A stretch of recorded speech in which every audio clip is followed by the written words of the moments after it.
screen starts glowing, and the film starts rolling. You wanna be knowing what you might be in for. So give the show a listen and find out what you're missing. Put yourself in position for the easy good score.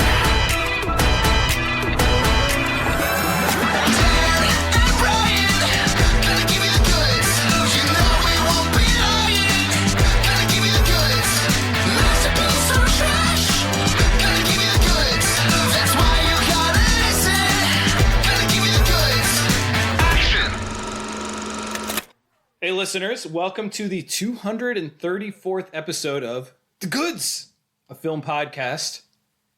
This is Dan, and as usual, I have Brian out there with me. How you doing, Brian? Hey Dan, happy holidays. We had a little bit of snow. I guess we talked about that in our last recording, because it was snowing as we were recording, talking about It's a Wonderful Life. It was very poignant.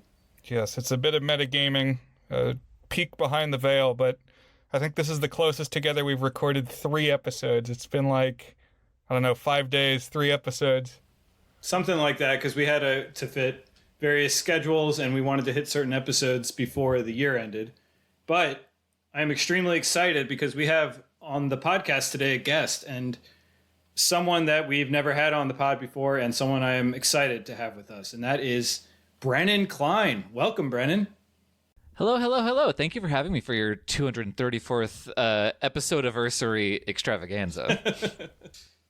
Brian, what's the number in The Simpsons when they call it the special, but it's some arbitrary number? I think it's 139. Okay. So you have them beat. 234 is right up there too, yeah. So Brennan is a very active online movie critic, news reporter, content creator. So, Brennan, why don't you tell us a little bit about yourself? Sure. I'm perhaps more active than I want to be. This month, I do feel like I've been dragged through a hedge backwards a little bit. But all exciting things. Mainly, you can find me podcasting on Alternate Ending, as I believe Dan mentioned. I am the host of the horror sideshow of that podcast, Bride of Alternate Ending. All of that's on the regular Alternate Ending feed. I have my own blog called Popcorn Culture, where I review movies. I am in the middle of a project that has taken me more than a decade, where I'm trying to review every slasher movie that came out in the 1980s. Yeah, Census Bloodbath. Yes. I'm not as much of a hardcore slasher head as you are, but I love checking in on those. And you're through 1985 and working on 86, is that right? Yeah, I just started 1986 proper. It's we're working on it. We're more than 50% though, so I'm hoping it doesn't take I hope it's not like the mid 2030s by the time I'm done with this project. But it's hundreds of movies, and also I have a real job, so I've been trying to balance that. But that's kind of the main places you can find me. That's cool, yeah. So when we started this podcast back in 2020, I was listening to a lot of the Alternate Ending archive. I had just discovered that site and podcast. And so back in those days, the 3 main hosts were Carrie, Rob, and Tim. So I heard their voices all the time, but occasionally you would pop up in there too. I'd be like, oh, I like this guy. Yeah, no, it's always been nice being in that orbit. I mean, I didn't start the podcast, but I joined up at a certain point and kept popping in. And now it's me and Tim kind of running things with the revolving cast of guests. So things have changed quite a bit, but I don't know. I'm glad to hear you've been listening for a long time. Yeah. And we've mentioned you on the podcasts every now and then, Brennan. Oh, have you? Yeah, all good things. No, I'm just kidding. Isn't that what Olaf says in Frozen? When I don't know.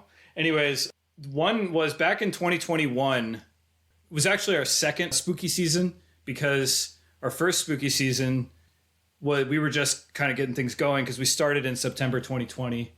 That was our pandemic activity. I feel like how many hundreds of thousands of podcasts were started sometime in 2020 or early 2021. Yeah, but they were usually abandoned by the time 2022 rolled around. So the fact that you actually stuck to it is very admirable.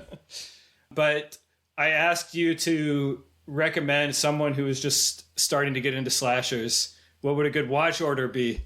Oh, yeah, I and remember you that. pointed us towards Scream as a starting point. So we talked about that on an episode covering Scream now more than 4 years ago. So I watched all the Screams, and I've been hitting some of the other ones in the order. It's like very slowly, because I usually only watch slashers around Halloween time, but I made it through the Screams, now all 6 of them, soon to be 7, through the Halloweens, and I finally finished the Fridays, except the crossover and the reboot. Okay. And I've watched 2 of the Nightmares. Okay, you're making your way through it. Slowly but surely. And we've talked about a few others. We've talked about Happy Death Day, and I've written about Final Destination and a couple others. So, yeah, it's been good. So I take it you would describe yourself as like a horror movie fan first and foremost? Yes, but I do adore getting the opportunity to talk about other things, which, spoiler alert, we will be doing that in a moment. Yeah, horror is definitely my kind of core competency. It's a genre that I love. It's something that I love doing, but I've made so much of my movie life about horror that getting to talk about the other things that I'm interested in is always, it makes those feel even more exciting, because it's like, oh, this is different now. Before we dive into our subject of the day, one more bit of crossover fandom that I think we share is that of Disney Channel original movies. Yeah, for sure. We talk DComs every now and again here on the pod, and I know you've written about and talked on your podcast about the Zombies franchise, for example, and I recall you being a big fan of the High School Musicals as well. Oh yeah, High School Musical, like, I roll deep with them. I feel like I may have been among the audience that watched High School Musical like day one when it premiered on Disney Channel. Wow. I was the right age to be doing that. It might have been that weekend or whatever. I don't know if it was a rerun. I'm not trying to brag. But definitely I watched Zombies because of you. I think you were one of the people who kind of started the snowball of like, okay, I need to catch up with what I've missed, like, since I went to college. Like, I hadn't seen Teen Beach Movie or the Zombies movies or whatever, and I finally kind of circled back around. Okay, well, I'm glad you acknowledge that we were there first. We did the Zombies episode, and then y'all did the Zombies episode. But, you know, the snowball starts somewhere, and then it rolls, or the tree branches grow, and it's all a network. Absolutely, yeah, and I'm not trying to take anything away. I believe that every podcast should talk about the Zombies movies. So I'm glad that there's more to listen to about this beloved by me franchise. Yes, the discourse builds, and we ping off of each other. So yes, welcome. Glad to have you. Thank you so much. What's your ranking of the 4 Zombies? Ooh. Off the top of my head, I think Zombies 3 is my favorite. I think it has the most coherent and lovely production numbers. Then maybe Zombies 2, and then Zombies 4, and then Zombies. But I like them all, and Zombies 4 is kind of the worst, so I might change that at some point. But that's how I'm feeling right now. That's good stuff. I ride or die with Zombies 1 just because it's the original, but also I feel like that was the one where Paul Hone and his team just went most all out on the garish color design and like everything built around the colors. Yep. And it's got a couple of good numbers. The problem is it doesn't have a third act. I've rewatched it like 3 or 4 times, and just after you get the, like, I don't know, I guess the BAM number or whatever it is, it just kind of loses steam for the rest of the runtime, unfortunately. But Zombies 3 is a lot of fun too. I really love the look of the blue aliens. They're kind of doing that K-pop. That's like a brain melter, that opening number with them. Oh yeah, Alien Invasion. That is quite a number. Yeah. I also love the Looney Tunes kind of zaniness of Ain't No Doubt About It. That's just such a great. Oh, that's so fun too. Yeah, like barely missing Calamity. That's a good one. You know, after 4 movies, they've never come back to that thing that Zed learned he could do in the first movie, where he could de-zombify himself and just be a human boy. I think that's one of those things where you don't know what the franchise is going to be, and then once you start building it out, you're like, we cannot explore this because the ramifications are too damaging to the core tenets of what we're doing here. Brian, it's like in Toy Story 1 when Woody comes alive in front of Sid. It's like you can never revisit that because that just completely breaks down what Toy Story is all about.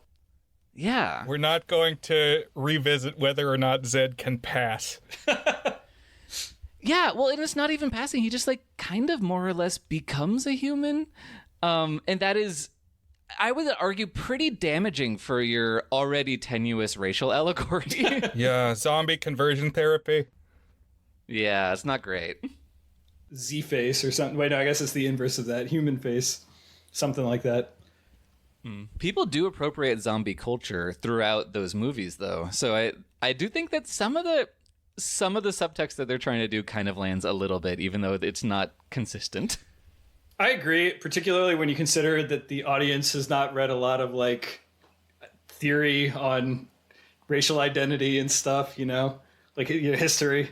I wouldn't think so. But yeah, maybe sometime in the future, if we talk a decom, we could have you on. Maybe if there's a Zombies 5 or something like that. Yeah, I certainly hope there is. Although they're not going to bring back Milo Manheim, I don't think. I think they're trying to get him out of the nest, and if they don't, I will be very sad. Like, if he's gone, I don't know if Zombies 5 would be anything. Preaching to the choir. It's like, it seemed like 4, they were trying to kick it off with like a new cast, but it didn't recreate the magic. Yeah. That's a bad idea. Yeah, it's a terrible idea. Sorry. What were you saying, Dan? Oh, I was going to ask, did you by chance take a look at or even go to the tour of the Zombies and Descendants? Woof. I do follow the Zombies page on Instagram, and I was completely spammed with clips from that show, and I looked at the set list, and I have seen all the Descendants movies, and I think there are exactly 2 good songs in those movies, and I don't think either of them is on the set list. And it seemed deeply not for me, for a thing that could have been interesting to learn about, if not appropriate for me to attend.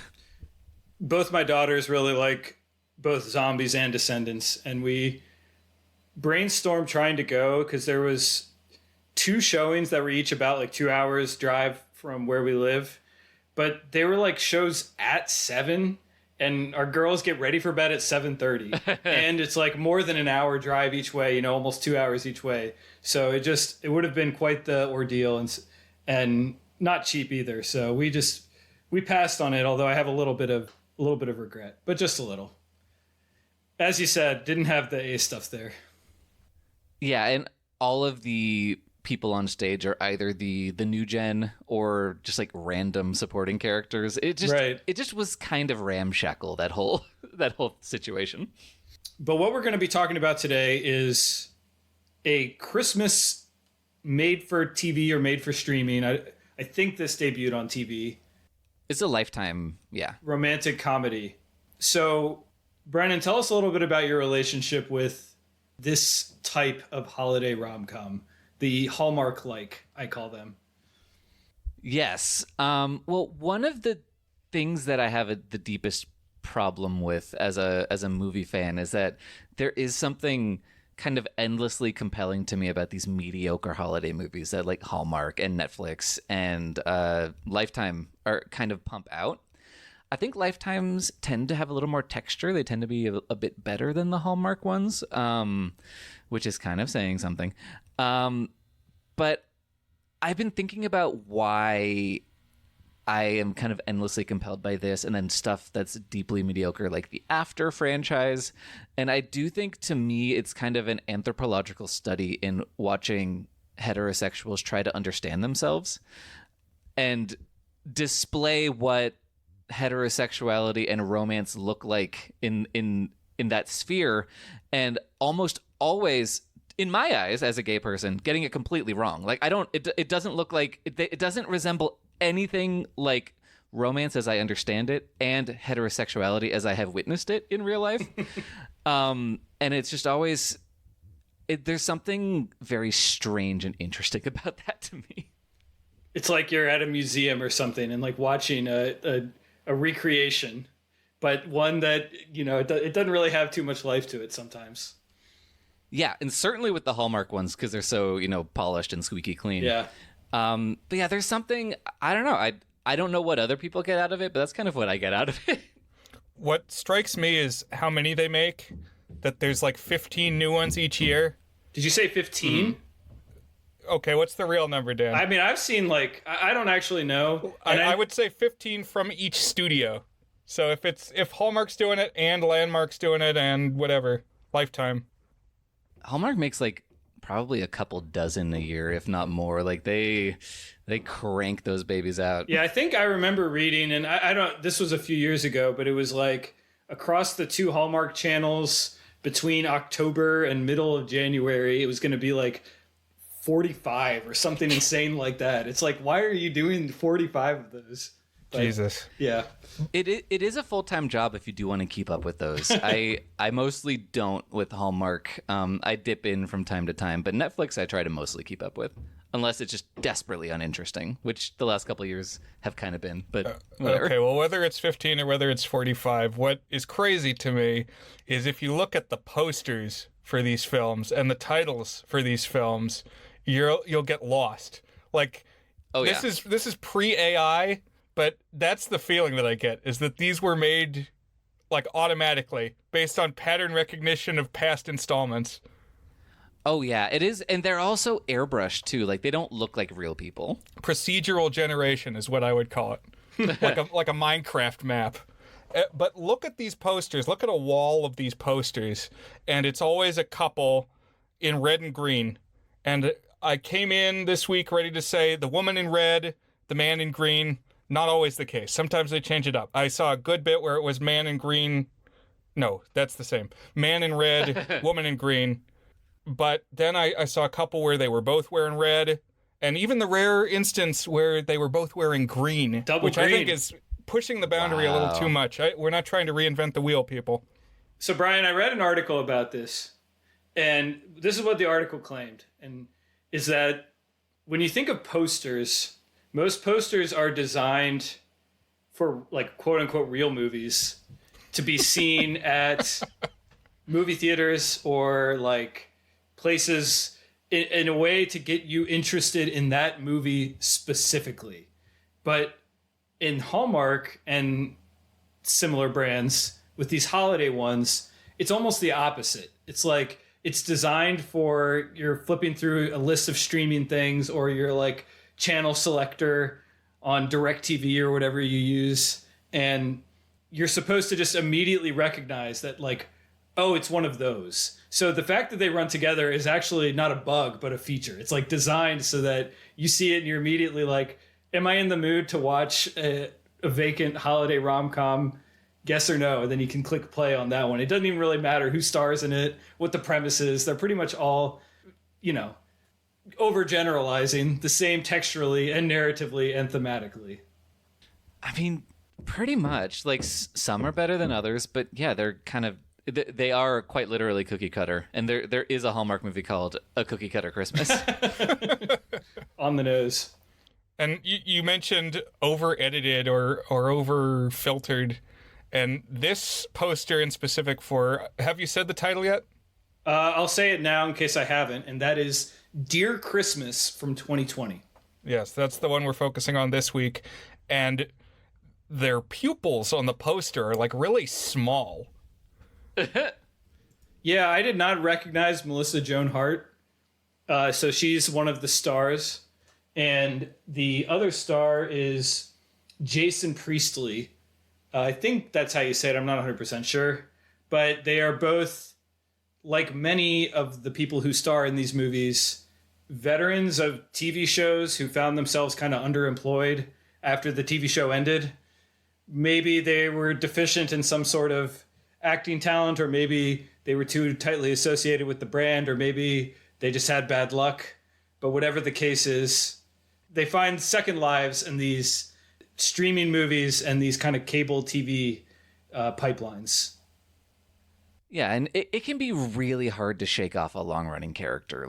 Jason Priestley played Brandon Walsh on Beverly Hills 90210 for 10 years. There's kind of no way to see him as another thing after that. And that is pretty punishing for actors. So, getting to live in this TV space, but also be like, I'm making a feature. I think it does feel kind of nice when they do these, I hope. I think it is certainly it's a less desperate move than making a rewatch podcast about your own show, which is I believe the bottom of the barrel for where TV stars kind of wash up into. Yeah, that's been, I've seen like maybe a dozen of those at this point.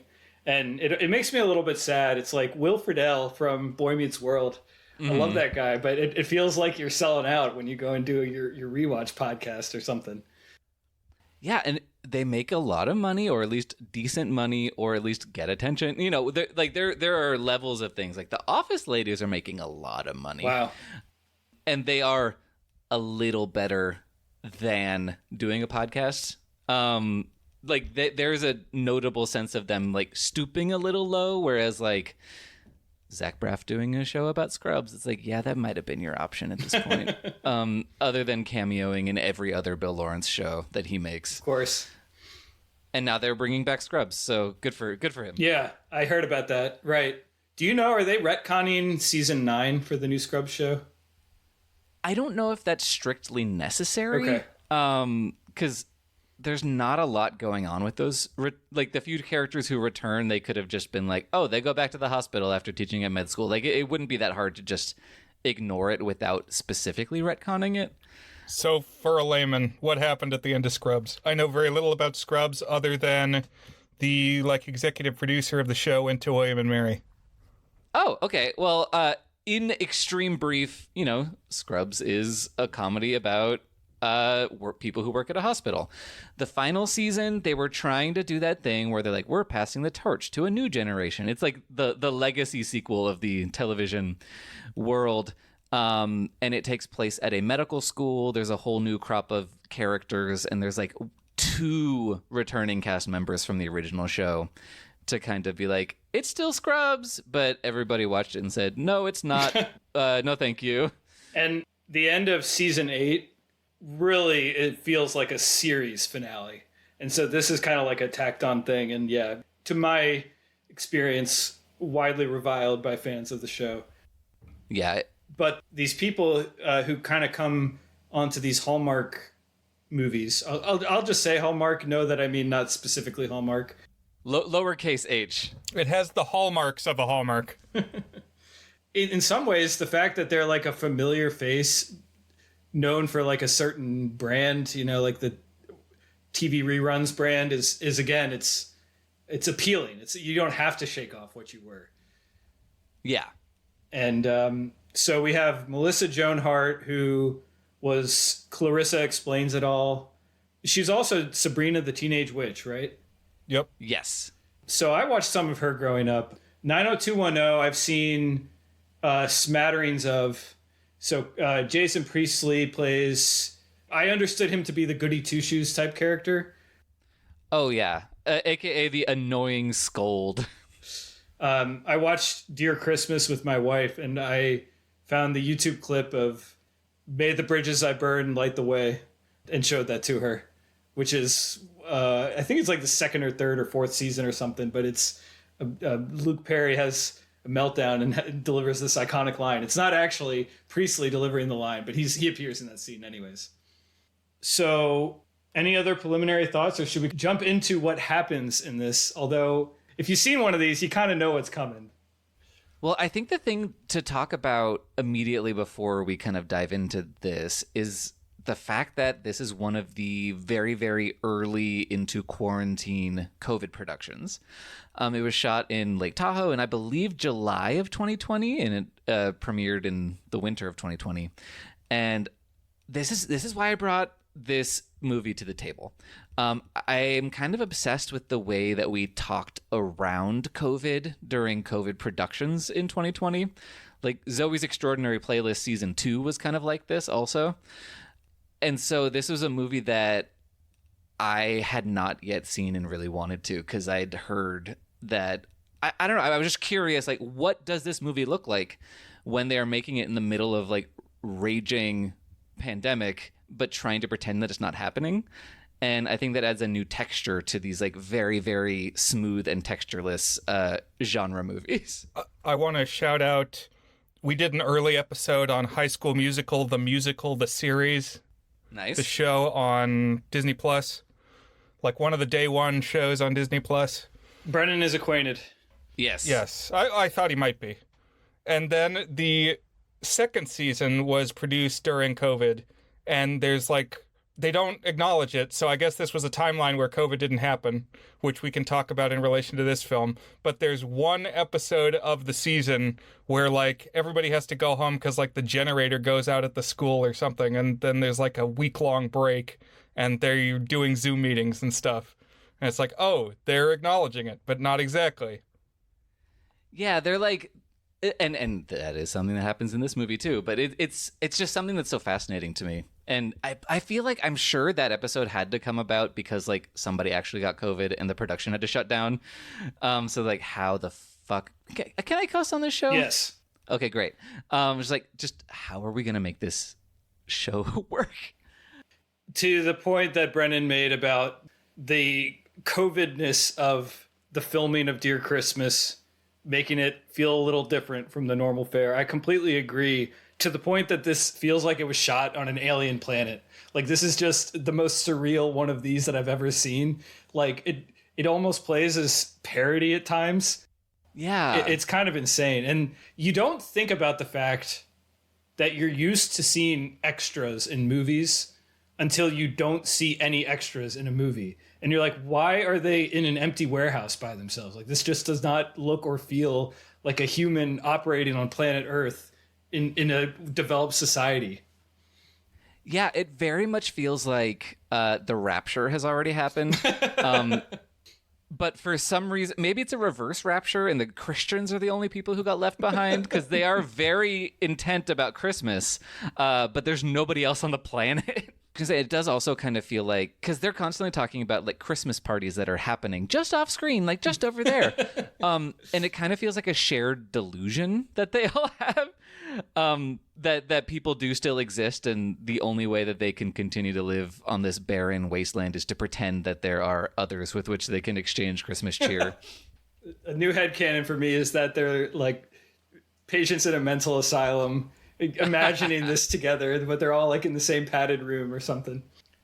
Yeah, it really lends you to think about these things, and that's something that interests me about this. But yeah, sorry, you were doing the plot, right? Sure. So, and we can just kind of share your thoughts as we go through them. But this is the podcast one.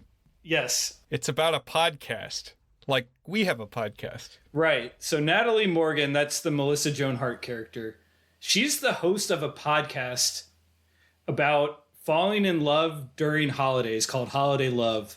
I have a lot of questions about this podcast. For example, what the hell is this podcast? Oh my God, yeah. Advice that I give to people who want to start a new podcast is I say, I know this is going to sound like a lot, but I want you to think of like 250 different topics that you could talk about on episodes for your show. If you can't do that, you don't have a show. You have a miniseries, and that's fine. But yeah, I would have given this advice to Melissa Joan Hart, and I think her podcast would have ended after a year. I don't know how you go back to like, okay, St. Patrick's Day again. Who's falling in love on St. Patrick's Day? And yet this is somehow, and I quote, the #1 podcast in the country. It reminds me of the movie Holiday Inn, where it's like, we're only going to open on holidays. It is a little bit like that. But what I was thinking of is that the team that wrote this, so I think it's a couple. I didn't write down their names. I'm going to pull it up here. That I'm not convinced they've ever actually listened to a podcast, because what this felt like was Delilah. Or Frasier or something. Of a radio show that like fill in between songs or something like that. Oh, that would make more sense. And they definitely think it's the radio. Because, spoiler alert, she records a quote-unquote live podcast episode, and I don't know what the fuck that is. No, that doesn't make any sense.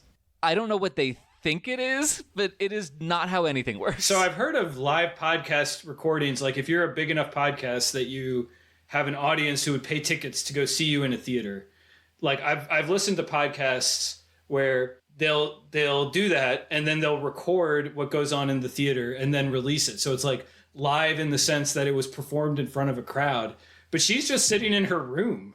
Yeah, it's live to tape. Yeah. So it didn't make any sense. I wonder if this is a casualty of the COVID production, because this was not written to be a COVID movie. So they did have to cut a subplot about some sort of like holiday fun run. Oh, interesting. So I wonder if this was supposed to be her performing in front of a crowd, but they just stuck her in her dad's office and just made it incredibly strange and off-putting. It seems like the one thing you could do easily at a COVID production is do a run outside, but that's interesting.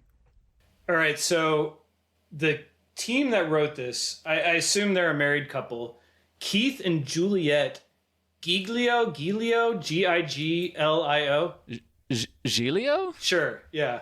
Yeah, that's probably more likely correct. Their credits include Dear Christmas, A Very Nutty Christmas, okay? I think that one's about a nutcracker who comes to life. Based on the poster, yes. Why are we not watching that one? Also, Melissa Joan Hart. Okay, another Melissa Joan Hart, Christmas Reservations. So I guess they probably have some connection to Melissa Joan Hart. Yeah, I think they have an in with Heartbreak Productions, yeah. I want to say now, I think that's the wrong name for the studio. They don't make films about heartbreak. They're like heartwarmers or something. Yeah, you're right. Heartbreak feels good in a place like this, Brian. Okay, also they wrote the absolutely terrible fourth Halloween Town movie, where they wrote out the original, or they didn't bring back the original, what's the name of the character? Marnie or something like that, the main character? Yeah. I'm significantly less familiar with DComs that are not musicals, but her name's Marnie, yeah. You know who's in Return to Halloween Town, though, is Arnold from Troll 2, my Facebook friend. He's the cashier at the store. Oh. Hell yeah, okay. Also, Lucas Grabeel, I think it was like around the time that High School Musical came out, is in that one. Oh yeah, I remember hearing about that. Last movie I wanted to call out written by this team is something called Pizza My Heart. I assume that's going for a play on Piece of My Heart, but Pizza My Heart. And then this is the description on Letterboxd of this movie. Another modern spin-off of Romeo and Juliet, this time about two families who each run rivaling pizza restaurants in New Jersey. So there you go. That movie already exists. It's called Little Italy with Emma Roberts and Hayden Christensen. Oh, I haven't seen that one. And that's a real movie. Okay. It's not good. Oh, that's wild. Although I will say, I am glad that they've acknowledged that they were... I mean, they sound like a bad update of Shakespeare because their names are Keith and Juliet. So I'm glad that they did do a Romeo and Juliet. Oh, yeah, there you go. movie. Keith and Juliet. I like that. That's the 21st century. Mm-hmm. So anyways, she is Natalie and Melissa Joan Hart, host of a podcast. And every scene in this movie is weird. I don't necessarily need to call it every single one that's weird, but it starts with, she's like, finishes recording an episode, hits stop. Okay, so again, if it makes sense, if it's a radio, you're like done. But then like the podcast producer or like business startup runner or something like walks into the room. Yeah, she owns the company. So is Melissa Joan Hart recording this like at a studio, and that's why she's there? The producer lady? Yeah, because they're having the office Christmas party. She's recording it like it's kind of like Gimlet Media or like one of those startups that like I guess everyone's just in the same office, or at least that's what I imagined. But I would say recording directly in front of those big glass sliding doors is such a beginner mistake for podcasting. That's such a bad environment for audio. The echo would just bounce right off of the doors, like 1 foot behind her. It did really feel to me like Frasier or something like WKRP in Cincinnati, where they work at a station, which is not really what you would need to do. There certainly are like podcast distribution networks, but they don't probably need to co-locate. Not in my experience, no. I think you're right. I think everything about what what they think a podcast is just old ideas about how radio worked. Right. Because and we'll get to it, and they're like, oh, I need to go back to my job. But like, no, you don't, because you're a podcast. And you even proved you can record anywhere because you do that in the climax. But yeah. And also, it's a solo podcast. She doesn't have guests. It just honestly sounds like the worst listening experience. And also, so it's a solo podcast about love hosted by someone who doesn't believe in true love. What is it? I want to listen to an episode of this. Like, how could this possibly work? Well, again, I'm thinking of Delilah. I don't know if Delilah is also a California institution, Brennan. I have no idea what you're talking about. Okay, so she's like she plays on the adult contemporary radio station at night, and she talks in a voice like this and tells stories about people who call in who fell in love. And okay. But a lot of it is like, my marriage is in trouble because he's got a drug problem, and what should I do, Delilah? And she's always like, leave him. So it's not totally heartwarming. I guess I'm used to listening to it. I don't listen to FM radio that much except during Christmas when you can just turn on that station. And there it's usually pretty heartwarming. It'll be like, how did you know he was the one? Well, you're not going to believe this, but it was the first time I saw him. Oh, wow, I'm not going to believe that. That's literally what every person who calls in and says what it is. But yeah, so like it also seems like her episodes are just like, we don't know what they are. You're right, Brennan. I want to hear it because it sounds like it could be just, oh, I'm going to tell you a story. It's about these two people who fell in love. And that's this, like, there's like, oh, they met and he did her taxes. And it's like, okay, like it almost feels like it's the ad between podcast episodes or something. Like, I don't know.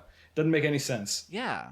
And the insight that we get specifically into the episodes of Holiday Love, if I recall correctly, she has done a Halloween episode. She talks about that having been done in the past. And she's in the middle of a 2-part Christmas episode. Only 2 parts.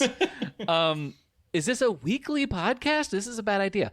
But the first part was about, quote unquote, the trappings of Christmas. So like decorations and parties and cookies and quite distinctly not romance. So I guess maybe you need the context to understand what Christmas is before she talks about how to fall in love over Christmas. The table setting, yes. Yeah, no, I was wondering about that because I would think the show is called Dear Christmas, but it's this string of episodes is called Dear Christmas, and then they acknowledge there were in fact episodes of Dear Halloween and Dear Thanksgiving. Oh, yeah. I mean, I would love Dear Flag Day, Dear International Women's Day. Like, this podcast, it could go for a whole year, but not longer, I don't think. So she talks with her boss who says, hey, I'm trying to remember what the wording is, but it's, have you ever been in love before? And I was like, are these 2 high school girls? I don't know. But I guess that's like par for the course Hallmark dialogue. I really got the impression of like a dollhouse.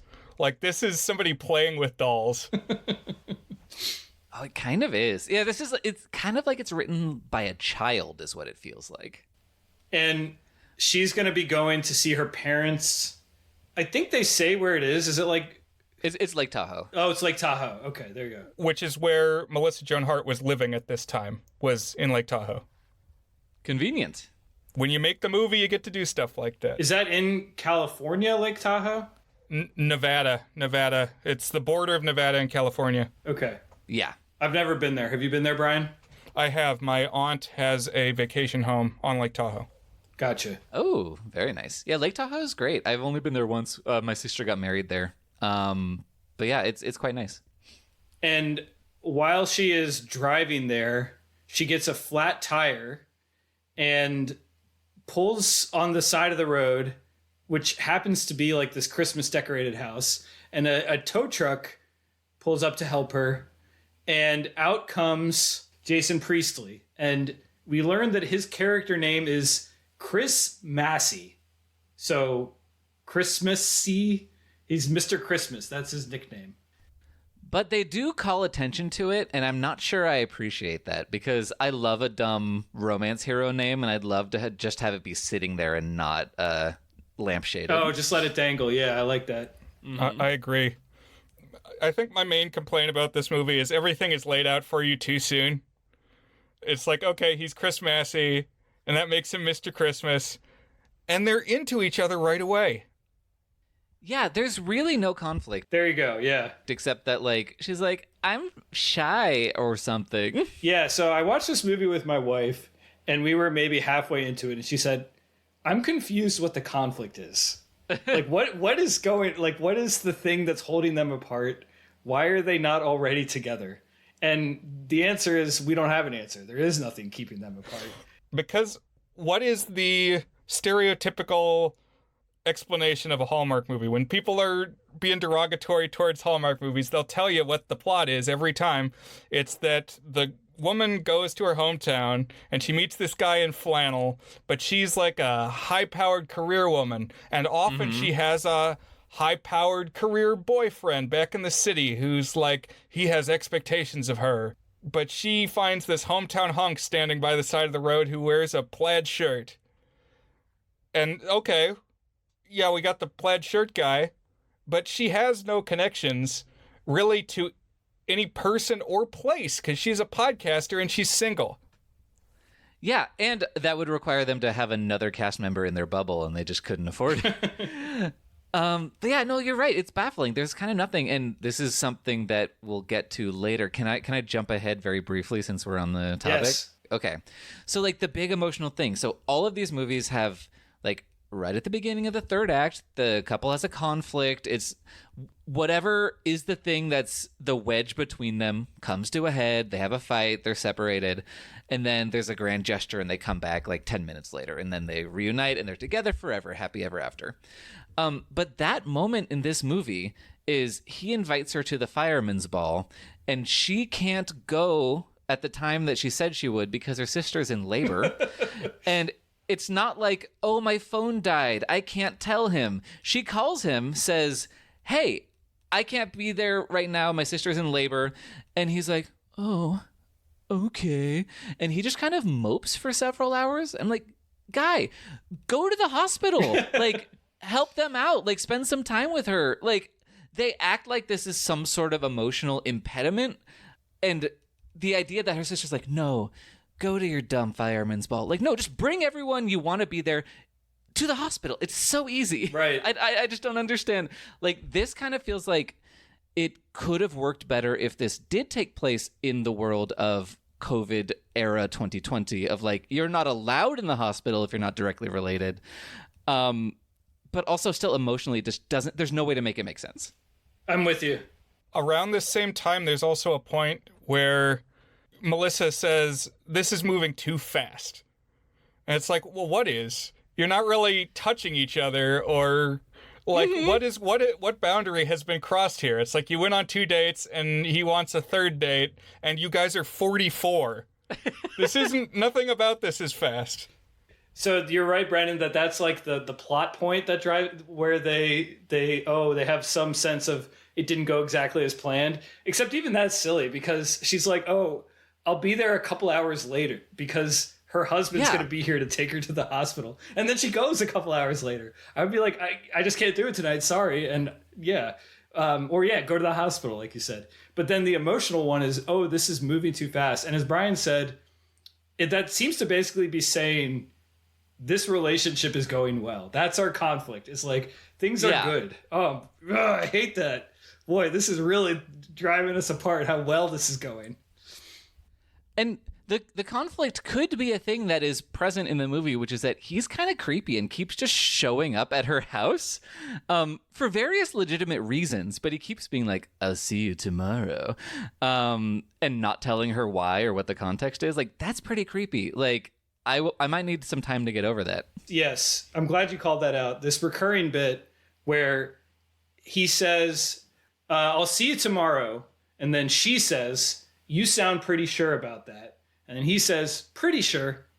And I think you could have done this like maybe 2 or 3 times. They do it like 13 times. It's like a here's looking at you kid from Casablanca, but it's like every other scene ends with this exchange. But you're right. He's creepy. And not just that, and he just keeps showing up. but he has a new job every scene. And I swear this would be a parody of a Hallmark movie, except it's like it's real and played straight, because it's like all these stereotypical holiday rom-com jobs. Oh, he drives a Christmas decorated tow truck that has a hot cocoa bar in the middle of the tow truck. Oh, that's so fucking dangerous in a moving car. Yeah. It made me think of like Gene Parmesan on Arrested Development. So oh my God, yeah. He busts out. That's him, Chris Massey. Yeah, she's like, who's decorating the house? Ah, it's Chris. And then, he shows up the next day. So she does eventually make it there to the house. And he shows up the next day when they're like, oh, we hired someone to decorate the house. First of all, kind of weird that you hired someone to do it in one of these Hallmark movies. But then, yes, it's him. And I have to say, I don't watch too many of these, but I normally don't see plugging in an inflatable as one of like the things you do when you decorate Christmas. I just hadn't seen that before. I see the inflatables a lot, but that was kind of interesting to me. Yeah, and also there's supposed to be a line of like, "Ooh, she's kind of feeling a vibe," and he says, "We don't have a connection," and what he means is they need to plug in the inflatable. That sentence doesn't mean that. I don't know why the screenwriters think that it does, but if you put together a lamp and you're like, "Ooh, it needs a connection. Let's plug it in." That's not the language. Right. We need an extension cord is what he would say there. Not we don't have a connection. That's a good point. Yeah, it's very silly. So some of the people who are at the house are mainly just, I mean, you can't have too many cast members because it was made during COVID. It's a mom and a dad and a sister. And I guess the sister is visiting even though she's 9 months pregnant, which that kind of baffled me. Was the implication that she lives there? I thought the implication was that she was visiting.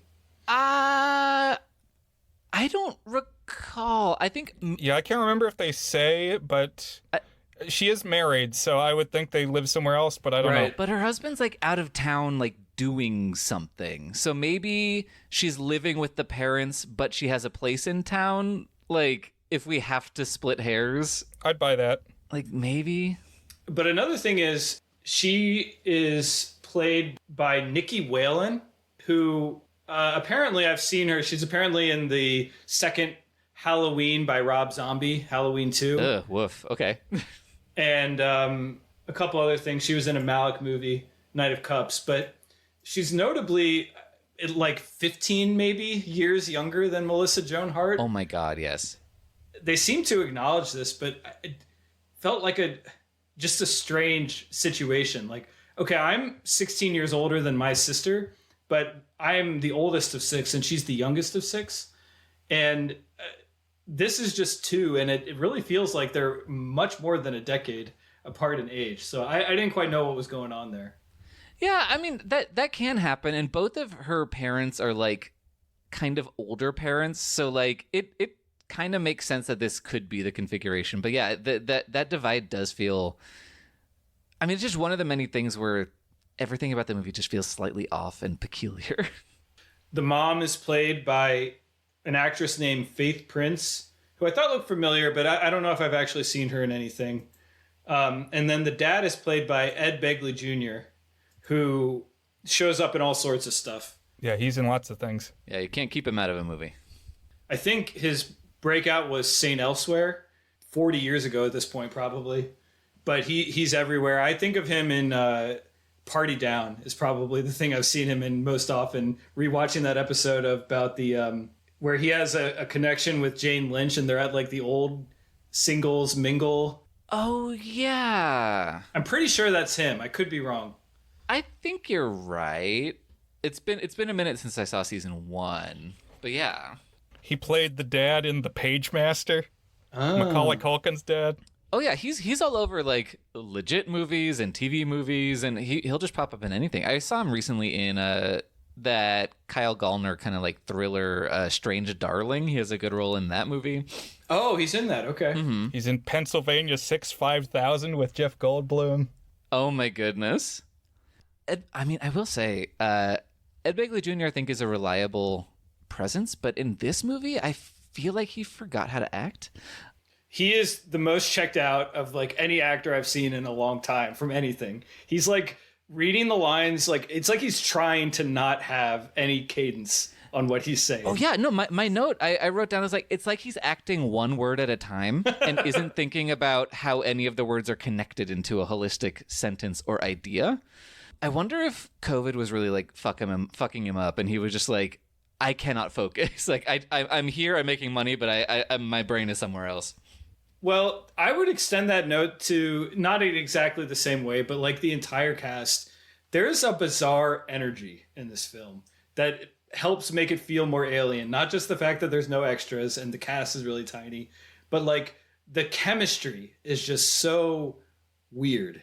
It's like everybody's like on edge. It's like, I noticed it right from the start with the podcast boss character. It's like she took 3 cups of espresso before she started talking. Now I know she's supposed to be like a manic boss character, but like it's like she I don't know, it's just nervous about something, and that extends to pretty much every performance. The sister, I felt it a little bit too. Just a weird cast chemistry all around. Yeah, and I think COVID must have something to do with it. Certainly it has to do with why anytime we see someone kiss, it is so awkward and tentative. Oh yeah. Because they clearly do not want to exchange spit. They're like just like it's like they are the driest, most like the body language is like we are trying to stay apart. Like every part of our body is not touching except for like a micrometer of skin on the lips, and then we were like immediately breaking apart. Yeah, the kiss, and when they finally reunite at the end of the movie, I said oof out loud when I was watching that. Yeah, it's a lot. The bulk of this movie is just kind of a repeated beat of it's another day to do a Christmas thing, and we're going to go shopping, or we're going to bake cookies to host a party, and here's Chris Massey. He shows up doing something else. Mm-hmm. And here's some of the jobs he has. So we talked about tow truck driver. He sets up decorations. I forget why, but she goes somewhere and he's playing guitar and singing. And I guess that's a job or something of his, as he's a musician. Yeah, he's hosting the Christmas sing-along. I will say, Jason Priestley allegedly singing this Christmas song. That is the most dubbed in post-performance I have ever seen, and I'm including Giallo movies where characters aren't even speaking the same language as the voice that's coming out of their mouth. It's pretty bad. So I haven't seen many of these types of movies, but based on the Buzzed on Movies coverage, which is another movie podcast, they said that a recurring trope is often there will be a character who is suggested might be the real Santa Claus, but they don't explicitly say that he is.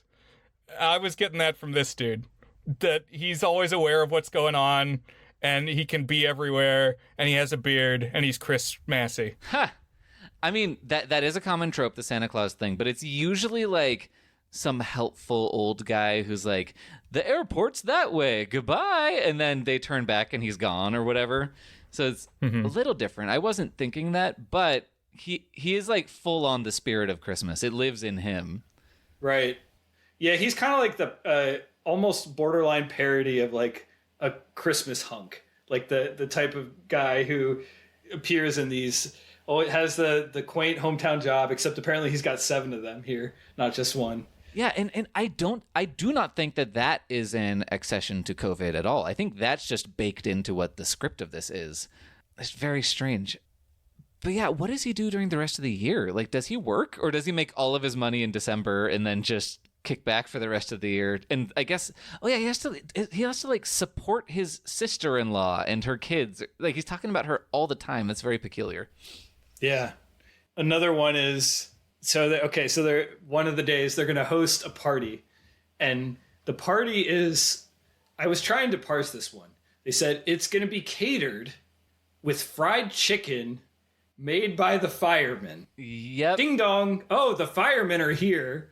Open the door, and it's Chris Massey in a fireman outfit. So is that, first of all, is like fireman catering? I've never heard of that. Is that a thing? I don't think so. There's Firehouse Subs. Yeah, maybe they'd heard of that and they were like, oh, well, that must be made by the men and women of our fire force. Salute. Thank you for these subs. But he also says specifically that he volunteers, so he's not making money off of this. I don't know how this man stays afloat. I would imagine it's like the tow truck business. Like, I feel like if you live in a somewhat exurb or suburb area, you need a tow man. But does he only do that around Christmas time because it's all Christmas decorated? Maybe that's his job. That's his real day job. I guess. I got the impression that he could be like a landscaper or something, like a contract-based. He does work outside. Handyman? Yeah. Yeah, and I mean, Tahoe's a tourist place, and he is apparently a glassblower as well. So this is the one that really got me. It's like, okay, we already give him like 3 careers. No, more than 3, like 6 careers. And then they go shopping because there's this recurring bit about these glass ornaments that show up all around town. It's like, oh, these are interesting ornaments. And they're patently not. They are not interesting. They don't look good, but she's obsessed with them. You would not notice them. No. They're just like, it's like a holiday decorate. Like, would you notice a generic, I don't know. Like a blue sphere, yeah. Like bauble? Yeah, exactly, yeah. But it's important because they're made for the first responders. Oh and my it's God. like, well, what are the first responders responding to? But that's where they acknowledge that, oh, this is a COVID movie. I actually didn't clock it until that point. Sort of. This was baffling to me because, like Brennan was saying earlier, is it a COVID movie or is it not a COVID movie? You don't think it is for most of the movie, and then they have that shout out in there. Well, I think they kind of bend over backwards to make it still not a COVID thing, because Jason Priestley, when he's explaining it the second time, he's like, well, I made it for my mom, who's a nurse, and all her nurse friends liked it. And then I made it for all first responders and healthcare workers. We love them. Thank you to them. Why? No reason. And yes, he's like, well, no, I'm also a glass blower, and I do all of my other jobs to support my art. And I was like, okay, dude. All right. I do my volunteer firefighting to support my passion of glass blowing. He's probably accidentally set several fires that he then had to put out. He's got to be a fireman. He's used to putting out fires. Oh, geez. Now I'm imagining a fireman protection racket where be awful if a fire started here. You need to call the fire department. And that's why they keep him around. And by the way, the glass blowing montage, I don't know how long it actually is, but it feels like it's 10 minutes long. It's like we need to fill a feature length runtime. So we're going to show you every detail of this heart ornament getting made with clips obviously cut in. I like glass blowing. I feel like, yeah, we could have a glass blowing film. I guess this is that. I'm sure Hallmark has done that, yeah. They should have played Careless Whisper, though. Ooh. Wait, why? Why is that connected to glass blowing? That's the pottery song from Ghost, isn't it? No, it's Oh gosh, Isn't it Righteous Brothers or is it something else? yeah, whatever that song is. It's not coming to me. Careless Whispers, it's got that sexy sax opening. yes. It definitely gets you in a glass blowing mood. They could have played it. Who knows? Who could say? But that's not what they played. Yes, Unchained Melody is what the song from Ghost is. Unchained Melody. Thank you. That's what I meant. And they didn't play either one. There we go. And then, yes, he invites her to the fireman's ball.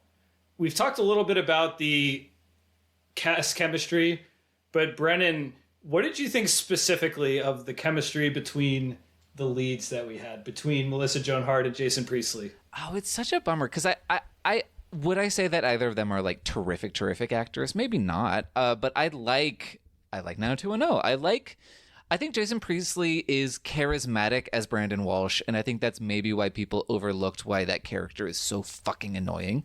And I really like Sabrina the Teenage Witch. I'm inclined to want to have fun with these people on screen, but they have no chemistry. They do not connect at all. It's partly because Chris is creepy. It's partly because they don't want to touch because it's COVID. And we don't know, like, they're probably taking showers and hand sanitizer right after like any scene they have together. So it just all that might be the source of like kind of most of the discomfort in this movie, but it seems like they are actively, when they're not actively terrified of each other, there is just nothing between them. Anyway, what do you think about that? I am exactly with you on that boat. I will attribute at least some of it to the whole COVID thing. Like, everybody just seems tense, but like they don't seem like they're having a conversation. It's like they're both talking to corners of the room, but they happen to be like in the same room. I like a couple of the moments when Melissa Joan Hart is kind of doing like the "you've got mail" thing, where she's like sitting and thinking by herself and has to do some face acting and muttering to herself. And she's okay in some of those scenes. But yeah, when she's with him, I was perplexed. Yeah, and we never really get to see Jason Priestley alone, like doing anything and just kind of being charismatic toward the camera. So yeah, it's kind of a bummer, performance-wise. But like they couldn't even get a good performance out of Ed Begley Jr., who's been reliable for 40 years, you know? So like, yeah, this just wasn't the time, I guess. Something was off, yeah. But as we mentioned, she cannot go to the fireman ball because her sister goes into labor. And so I got to point out, you know, I am not too picky about depicting pregnancy and babies and stuff, but this was pretty ludicrous. So like, it's the most obvious, you just put a beach ball under your shirt pregnancy that I think I've ever seen. And then so she has the baby, she goes into labor. And then what I'm pretty sure is the next day, she's just like lounging and sipping hot cocoa and the husband's asleep. And she's like, does he even realize that I'm the one who had the baby? And she's just like, okay, A, home. You're not home like 24 hours after you have a baby. Mm-hmm. And B, like, it's like, I don't know, it's like she had to go to the doctor's office or something like that. Like, it's not like this physical trauma that she would have had to go through to give birth, you know? Yeah, and I think I think we're literally talking about like she goes into labor on Christmas Eve night and she is there on Christmas morning. Like it is a matter of hours, like not even a full day in between those two scenes. And the baby is very much a plastic doll. Like I actually burst out laughing. Mm-hmm. You don't get like a full on glimpse of it, but you see like enough to like see that it is just a doll that they're holding in a swaddle blanket.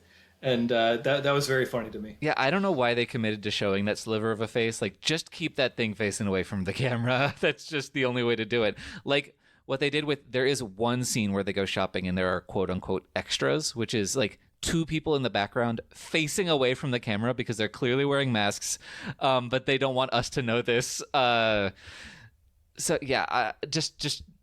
I know you can keep someone's face turned away from the camera. Keep that baby out of my sight. That's so silly.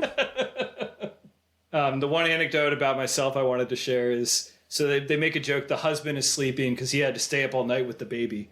And the mom is awake and like, oh, that's ridiculous. Well, when my second daughter was born, so she was born, my wife went into labor the evening of Halloween. Ooh. And then the next morning, my daughter was born, so November 1st. And not Halloween, but I think the night before Halloween, our local baseball team was in Game 7 of the World Series. So I stayed up until like 2 a.m. Drinking beer and stuff. And then the next day was Halloween. I was like, finally, I can have a good night's sleep tonight. But then, no, of course, then we had to go to the hospital. So I actually, when we got to the hospital, got settled in, I fell asleep on the couch. And then I woke up like right as the baby was about to come. So I felt like a total jerk. Oh, no. But I was like, I understand. The husband sometimes needs to sleep too. Mm-hmm. Did this give you like war flashbacks? Watching this like holiday birthing scene? I guess a little bit. Yeah. It is a lot on the mom and the dad. But I can tell you the mom would not be doing what the Emma character is doing here. Like, chatting about stuff unrelated to if there's a new baby in the house, that's all you're talking and thinking about is there's a new baby in the house. You're not like wondering like, oh, how's the podcast tonight gonna go? It's like that's the vibe was not right, and this was bugging my wife quite a bit. Oh. Yeah, I know that is peculiar. And somehow Melissa Joan Hart gets to go to the fireman's ball, but it's like, oh no. Actually, this was the most organic way to show a party without any people, because it's like, oh, I got there so late that everybody already left. And I was like, oh, hey, that was a good COVID move, as opposed to like, the party's happening behind that window where the curtains are drawn. Don't worry about it.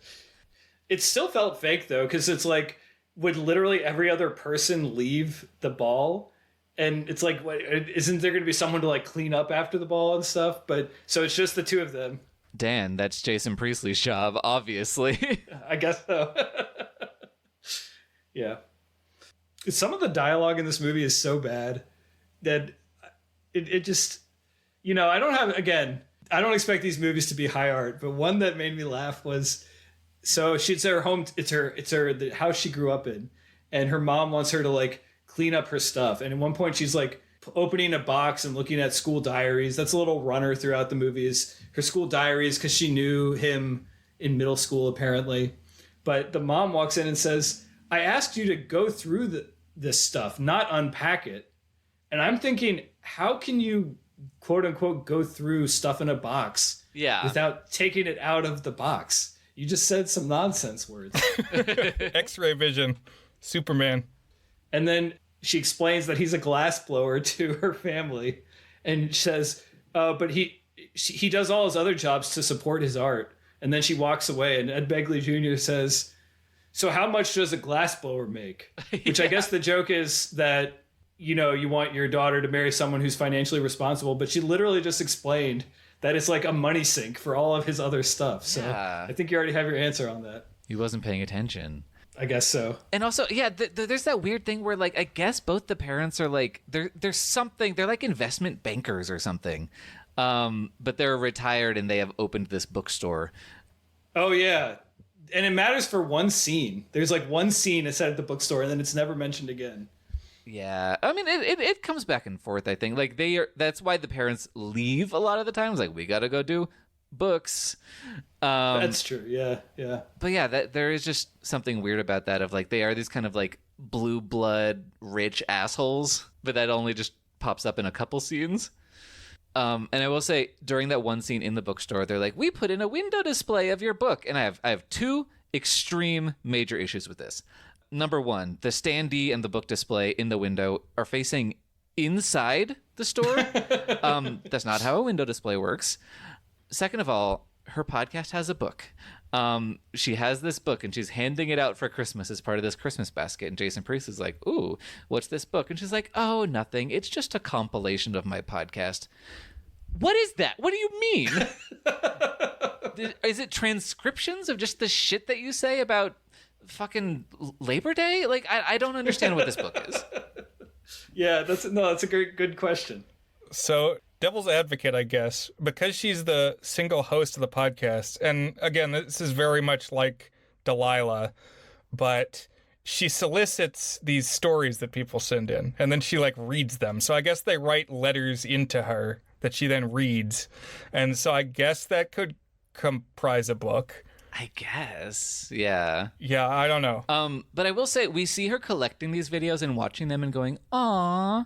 And some of them are like actual actors who were also out of work on Zoom. Like, one of the people was Hillary Burton from One Tree Hill. Oh, wow. Yeah. But she doesn't actually mention any of them in the podcast that we see her recording. She briefly mentions her sister's love story, vaguely, but her sister still counts it as like, oh, she got her story on the air. And then she just talks about herself, which I think is how those podcasts would go. But right, I'm like, are you going to do anything with these videos? Are you going to play the audio of the video? I don't understand what this podcast is. No, I was baffled by those too. And I think you're right. It's just like, let's get a couple more actors, Zoom stuff here. It kind of thematically fits. But there was one that made me laugh is, it's like a couple on Zoom, but like in separate places. So I think the husband is like deployed military or something. And the doorbell rings and the woman's like, I'm going to go answer the door. And then the husband explains what she doesn't know is I'm going to come visit her and propose to her at Christmas. Mm-hmm. But I'm thinking, if this recording is getting sent in, does she have access to the recording? Is like he the one who's doing the screen capture or something? Because I feel like if it's a video recording being sent in, you just recorded it in a way that she can view it. Yeah, because again, this is not live. They're not talking to Melissa Joan Hart live. They are recording this and then sending it in. Yeah, that doesn't make any sense. So they have their mini little breakup that we talk about where the conflict is it's going too well and moving too fast. So they need to pump the brakes. She's like, I thought about holding hands with you today, and I can't handle that. And it's desperately searching for a conflict to latch onto. There's a throwaway line about well, do you expect me to come live here with you? Which could have been more of the basis, except I think they realized as they were writing it that no, if it's a podcast, you can podcast from anywhere. So that one doesn't really hold much water either. Yeah, and she has one friend in Chicago. And in this universe, it's a lot easier to get between Chicago and Tahoe because she says it's a 12-hour drive. And friends, it is not. It's like a 24-hour drive. Oh my gosh. I didn't even think about that. That's pretty funny. And that road trip sequence early on is also very strange because they just have stock footage of a car and then Melissa Joan Hart like doing VO over it. And I'm like, could you not get her in one of those fake cars and like have a PA jump on the back to make it look like it's moving? Like, I don't, just do something. Something, yeah. You could do something cheap and COVID protocol efficient and not this. There are something like 10 scenes in this movie where Melissa Joan Hart picks up this enormous Christmas cookie and takes one bite of it. And these cookies are so big and they're like heavily frosted. They got to be like 1,000 calories each. But it's just very funny watching her every time take one bite of the cookie as part of the scene. And it makes you think they probably did one take of every single scene. Yeah. And also the weird thing about those cookies is that it's like, it's always, this takes place on 2 different nights that this cookie thing happens, if I recall. And it's a tray of cookies and it's like 4 giant cookies. And she picks one up and she's like, I want to eat this. And the mom's like, no, Dad made those for the party. I'm like, he made 4 cookies for the party that's tomorrow night. And then the next tray, there's like 5 cookies. And like, this is going to be the worst party ever. I guess they actually did hold the party, but it's like you said, you can't see any of it because that would require people. Yeah, no, it is a party with they did some sort of it was an ugly sweater contest. It was 4 cookies and it was fireman chicken. That is the entirety of the party, or firefighter chicken. And then it ends with he's listening to the podcast as he's driving around his truck, like it's like a live radio show. Mm-hmm. And he hears her say, well, I met this guy named Chris Massey and I really love him. And I was like, that's a little personal, like first name and last name when you're not actually together on the air. She's like, and here's the address of where he works. And he hears it and he drives over. I was a little confused on the timeline because it's still dark. So is it like Christmas Day evening when he gets there, or is it like late on Christmas Eve? When I thought she was recording it on Christmas Eve. Yeah, I'm not sure. The recording's on Christmas Eve, and then they get together on Christmas Eve, and then maybe he stays the night at her parents' house.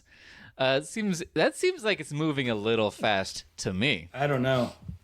Well, during their breakup scene, we get a flash of him holding a jewelry box, and I was thinking, wow, that's a little like I know it's a Hallmark and they're like moving quickly, but they haven't even been on a proper date. I guess one proper date, and have been like hanging out for 4 days, and he's already like going to propose to her. And then like the last scene is he pulls out the jewelry box and holds out a ring for her and says, I am not proposing to you, but I want you to know that I like you. So wear this on your ring finger. And I was saying, to this. I was not quite sure what was going on here. Was it even it was a strange looking ring? I don't know. It was not like he pulls it out, but it's not an engagement ring, and he directly states that it's not an engagement ring. Yeah, this is just every aspect of this movie is peculiar, and I think that's maybe a strength of it, because otherwise there is nothing to this movie because it is so empty, both of cast members and of just content. But there is weird stuff, like that scene. I would believe that she would accept a proposal immediately, because she is someone who, at least when she was in junior high, said that her favorite, or maybe in elementary school, but said that her favorite song was Up on the Housetop. And that just can't be true. I refuse to believe there's a single... I know that basically every song that exists is someone's favorite song, but not Up on the Housetop. and that's the song that she hears him rehearsing for the sing-along, and then they have the connection. It's like, wow, my favorite song, the Christmas Carol, Up on the Housetop.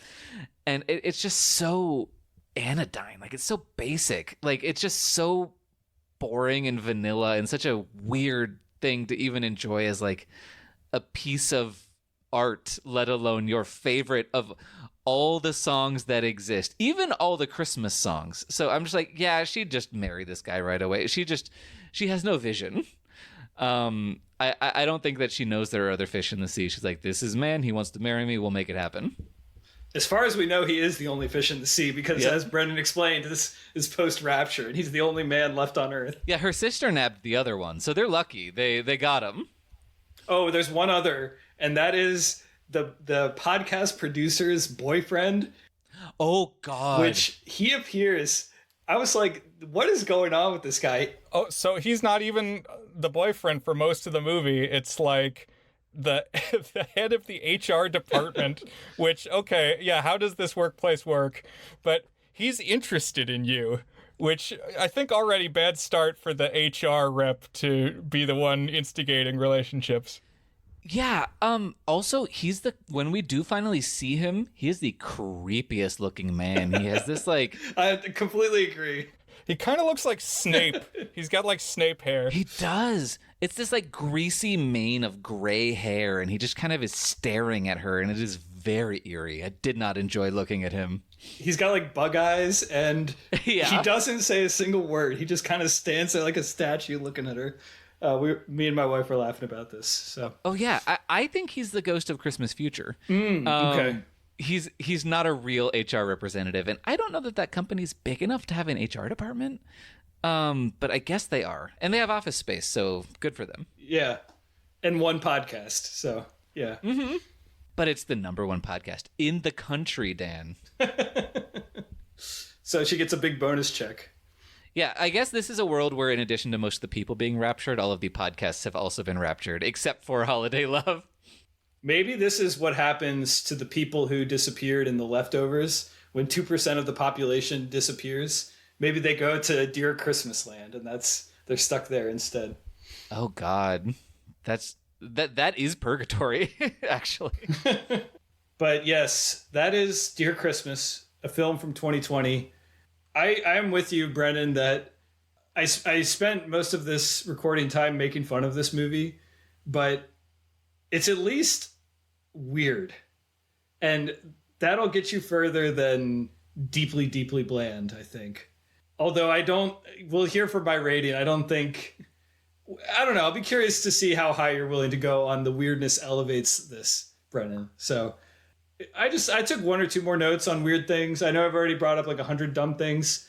Bring up more. So there's a thing where she's trying to find her 8th grade diary, but she can't find it. And the reason that's important is because that's when they met. And so did I write anything about him? But then the dad says, I have a present for you. And it's the diary wrapped up. So like, what happened here? Did he find it and wrap it up, or was he hiding it the whole time? And when she was desperately looking for it, he didn't say anything until it was time to give her the wrapped diary? I'm not sure. Well, I do think he is canonically the world's worst gift giver, because his gift for his wife of many years, who he's deeply in love with, is that he's going to upload an old picture of them to the website for their bookstore. And he's like, this is going to be a great Christmas surprise for your mom. And I'm just like, is it? Yeah. Another one is there's a scene set when they are cutting down a Christmas tree for the family. And it's supposedly shot in a pine forest. And this scene was real bad. So first of all, it's shot so you carefully so you can't see any of the trees until they finally see one tree. And she says, that's the one. And it's like a 45-foot tall evergreen tree. Yeah. Smash cut to like an 8-foot tall tree wrapped up in the back of a pickup truck. I was like, that is not, I can tell you one thing, that is not the same tree right there. Maybe he climbed up the tree and cut off just the top 8 feet or so. But yeah, no, that baffled me too, because they filmed this in Tahoe. They're in this like actual forest of like venerable giant trees.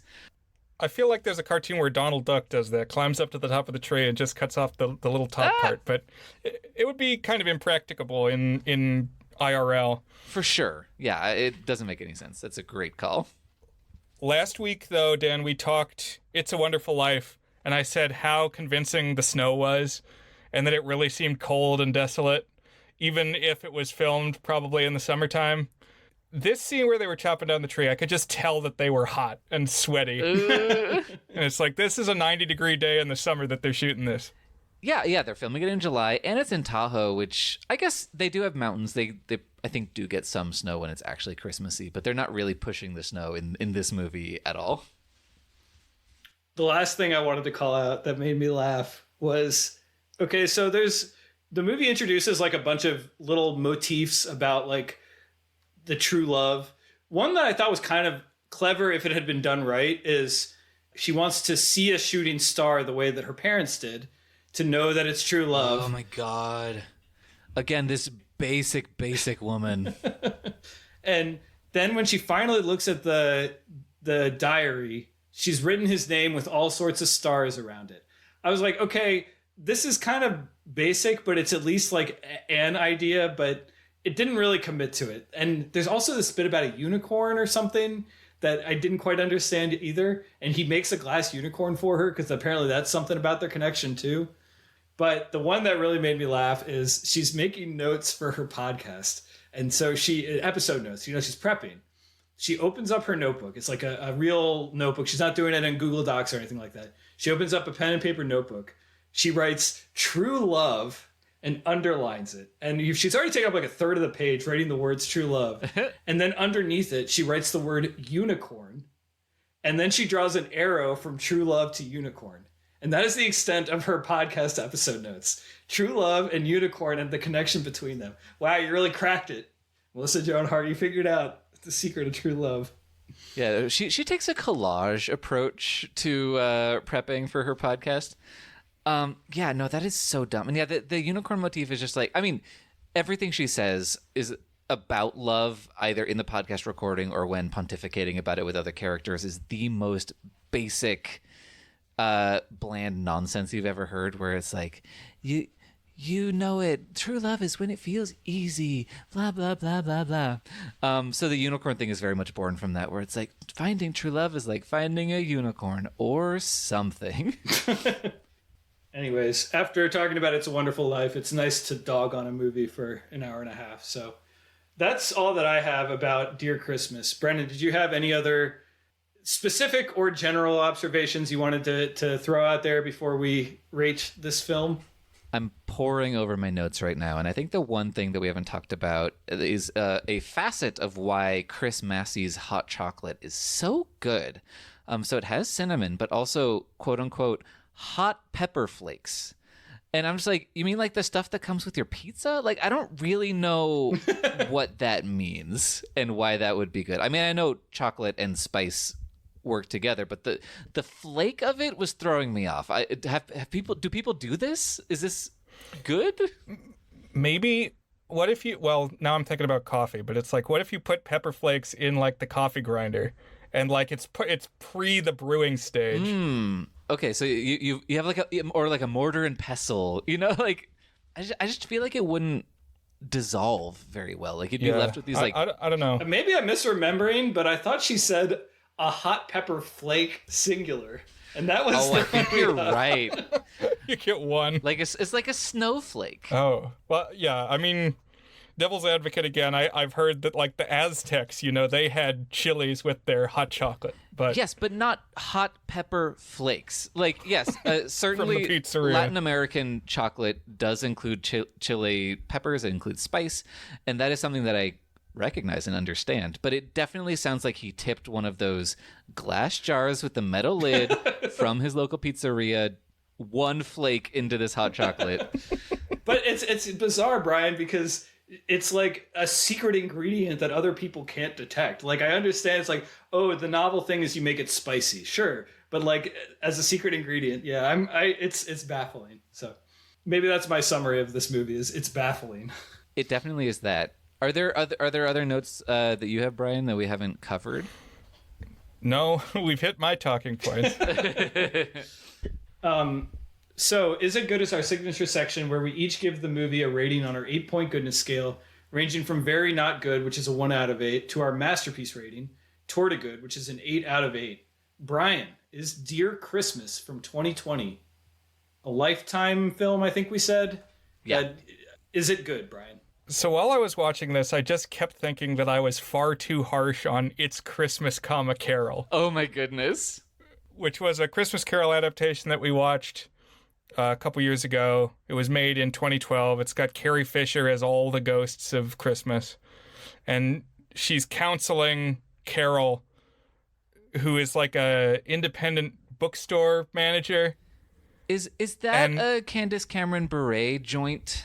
It wasn't. It was somebody like Dominique Vargier or something, some name that we had never heard outside of that film. Oh yeah, Emmanuel Valguier. Okay, there we are. So I wasn't too far off. Oh, she's in the Saw movies. Oh, great. Oh, which ones? Saw 2 and Saw 4. Okay. Anyhow, you know, that movie had more of a conflict. It had more of a romance. I don't know, because she's Scroogey. She's like mean to her employees. She's making them work on Christmas, and then she like sees the life that they have where they're ragging on her. That they're like, oh, we have this mean boss. And there was just so much more substance to that film, and I didn't see it. I didn't see it in the moment, and I gave that one a 3. We each gave that a 3 out of 8. So this has to come in lower than that, because it's just so thin and light.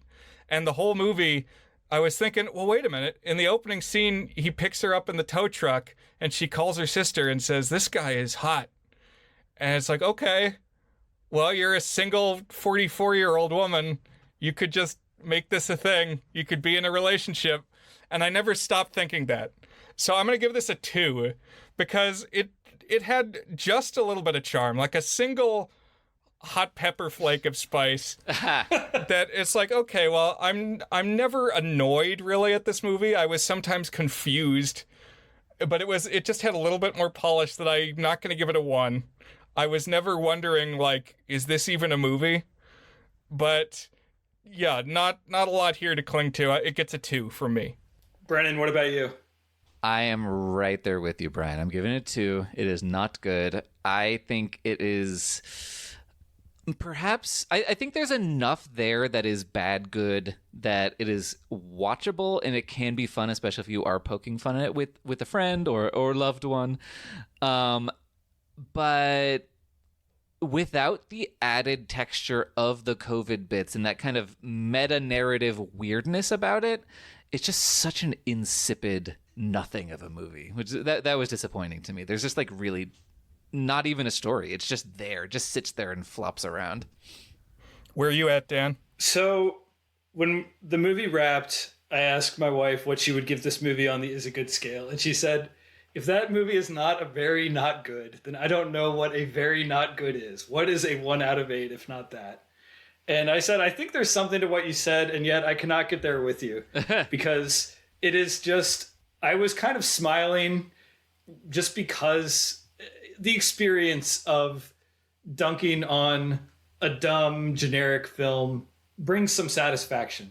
And, you know, it's just trying to be warm and cozy. So there's something to that. But more to the point about this one specifically, it's just weird. It's like watching an alien artifact, like almost AI generated, but not quite. It's like someone who sort of knows how these movies work and sort of knows how romance works, but not quite, and threw it together in about, I don't know, like you could probably write this script in a day. You could probably film this in a week, but I don't know. So I'm going to get there with you guys on a 2. I'm going to give this a not good. And I just want to wrap by saying I do see the charm in these films. Me and my wife one year did a couple times a week, we would make a different holiday drink. So we came up with a whole list of different holiday drinks. Sometimes we bought like a winter beer. Sometimes we did a winter cocktail of different types, a cranberry juice type thing, or I don't know, like mixed it up. And that was fun. You know, you get to see variations on a theme. You get to compare the actors and actresses and like be in this sort of like warm but dull blanket in like a communal sort of way. There's something to it, but yeah, this one is just bizarrely incompetent to the point that it doubles back into baffling, almost endearing, but not not enough that I'm going to give it above a 2. Not good on the is a good scale. I think that is fair. Nice. Dan, you may want to point Katie back to her perhaps sole appearance on the podcast where she gave a rating, which was the rescue of Pops Ghostly, the the VHS video game. Oh my God. And she said, I'm reading from the transcript now that AI generates. All I'm saying is you guys put yourself in this position for my first appearance. But no, there's absolutely no redeeming quality. It's 1. Very not good. I don't know why I watched it. So I guess she came down harsh on this one as well. 2, we'll throw Katie's rating in there too. 2 1s from Katie and her appearances on the podcast. Virtual or otherwise. But this was fun, Brennan. I hope we weren't too dour on picking on this movie for your taste, but I had a good time laughing at all its absurdities. That is, I think, the singular joy of watching these types of movies. I did not bring this to you hoping that it would be a masterpiece. I was just curious about it, and it certainly is a curiosity. So that is exactly what I was hoping for. I agree with you there. Cool. Well, Brennan, anything else that you want to pitch? People should check out your slasher series, Census Bloodbath, and you write for Screen Rant. Anything else people should check out? As Delilah would say, what's on your heart?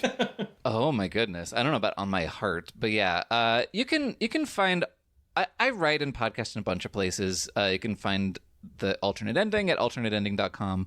But otherwise you can just follow me on socials. I'm on Twitter and all of the variants. I'm on Threads and Blue Sky. I'm on Instagram. It's all at It's Raining Brens. And I compile all of my work there, and I won't point you to 800 different websites. Cool. Well, it's been a blast finally having you on the pod, Brennan. Yeah, thank you for having me. Brian, what are we going to be watching and discussing next week? Okay, Dan. So we maintain a spreadsheet of all the stuff that we've talked about on the podcast. We've reviewed coming up on 400 items of media, mostly feature films, not always. But something that has been stuck in my craw for a long time is there's a chronological breakdown by year that you can filter on the spreadsheet, and there's a gap. You can go back through the years, and just about every year has got something from 2025 back through like the mid-50s. But the one glaring gap, 1974, Dan. We've never had something that came out in 1974. You might call it the year without an episode. Well, it's Christmas time, and something that came out in 1974 was the Rankin Bass special, The Year Without a Santa Claus. We've kind of danced around Rankin Bass a couple times. We watched the Rankin Bass Hobbits, but I want to talk specifically about The Year Without a Santa Claus as sort of an avatar, a stand-in for the whole Rankin Bass Christmas stop-motion special phenomenon. And then, because we've been mulling this 1974 problem for a while, Dan also suggested let's watch Black Christmas, which is a Christmas slasher, also happened to come out in 1974. Actually, one of the early slashers that established what that genre was. So I said, why not?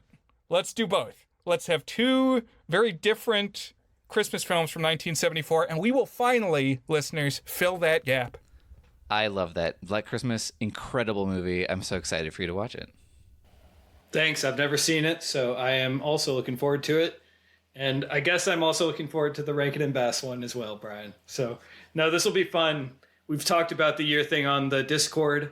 Users can come find us on thegoodsfilmpodcast.com and join our Discord server. Thank you, Brennan. Thank you, Brian. Thank you, listeners. Have a good week. Bye, everybody. Thanks, Brennan. Thank you.